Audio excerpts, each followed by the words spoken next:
कहानी एक ऐसे बंदर और मछेरे की है जिनकी दोस्ती ने सबको हैरान कर दिया। ये कहानी है मोहब्बत, हमदर्दी और इंसानियत की। एक तूफानी रात थी, समुंदर की लहरें अपनी शिद्दत पर थीं और हर तरफ खौफ का आलम था। उसी वक्त जंगल के अंदर एक बंदर की दर्द भरी चीख गूंजती है। असलम एक मेहनती मछेरा अपने रोज के काम में मगन था कि अचानक रुक जाता है। ये चीख कौन है? कहाँ से आई ये आवाज? क्या कोई मुश्किल में है? क्या असलम इस रात चीख के पीछे छुपे राज को तलाश कर सकेगा, या फिर ये जंगल अपने अंदर कोई ऐसा राज छुपाए हुए है जो सबको हैरान कर देगा? मुझे कोई बचाएगा? क्या कोई मेरी मदद करेगा? असलम अपनी छड़ी और जाल छोड़कर आवाज के पीछे जंगल की तरफ जाता है। ये कौन है? कहाँ हो तुम? असलम बंदर के पास पहुंचता है और उसे जख्मी हालत में देखता है। अरे बेचारा, तुम्हारा पैर जख्मी है, फिक्र मत करो, मैं तुम्हारी मदद करूँगा। असलम बंदर के पैर को एहतियात से देखता है और दरख्तों से कुछ पत्ते तोड़कर मरहम बनाकर लगाता है। बंदर उसकी मेहरबानी पर हैरान होता है। तुम इंसान हो, मगर तुम्हारी हमदर्दी ने मुझे हैरान कर दिया है। तुमने मेरी जान बचाई है असलम भाई। ये तो मेरा फर्ज था दोस्त, हम सबको एक दूसरे की मदद करनी चाहिए।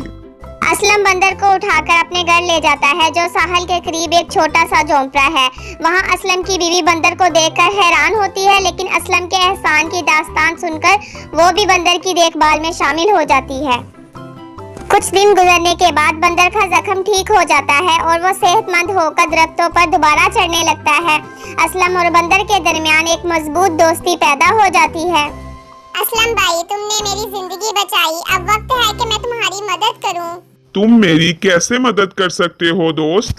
आओ मैं तुम्हें समुंदर के उस पार एक खास जगह दिखाता हूँ जहाँ मछलियाँ तुम्हारा इंतजार कर रही हैं। बंदर असलम को एक खास जगह ले जाता है जहाँ मछलियाँ बड़ी तादाद में होती हैं। असलम का जाल बढ़ जाता है और वो खुश हो जाता है। ये तो मौजज़ा है, तुमने मेरी जिंदगी बदल दी दोस्त। दोस्ती का यही तो असूल है, एक दूसरे की मदद करना और खुशियों को बांटना।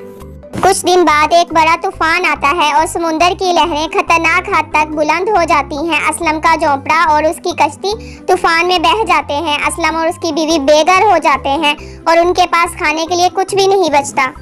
जब बंदर को असलम की हालत का पता चलता है तो वो फौरन अपनी जमात के साथ असलम की मदद के लिए पहुंच जाता है। बंदर और उसके दोस्तों ने दरख्तों से फल इकट्ठे किए ताकि असलम और उसकी बीवी को खाने के लिए कुछ मिल सके। तुमने एक बार फिर मेरी मदद की दोस्त, मैं तुम्हारा शुक्रगुजार हूँ। हम दोस्त हैं असलम भाई। दोस्त कभी मुश्किल वक्त में एक दूसरे का साथ नहीं छोड़ते। वक्त गुजरता है और असलम को दोबारा कश्ती बनाने का मौका मिलता है। बंदर और उसके दोस्त असलम की मदद करते हैं और मिलकर उसकी कश्ती बनाते हैं। जल्द ही असलम दोबारा मछली पकड़ने के काबिल हो जाता है और अपनी जिंदगी को बेहतर बना लेता है। यूं एक जख्मी बंदर और एक मछेरा दोस्त बन गए और उन्होंने हमें सिखाया कि इंसानियत और हमदर्दी की कोई हद नहीं होती। दोस्तों, इस कहानी से हमें ये सबक मिलता है, सच्ची दोस्ती हर मुश्किल वक्त में साथ देती है, चाहे वो इंसान हो या कोई और मखलूक। अगर आपको ये कहानी पसंद आई हो तो लाइक, शेयर और सब्सक्राइब करना ना भूलें।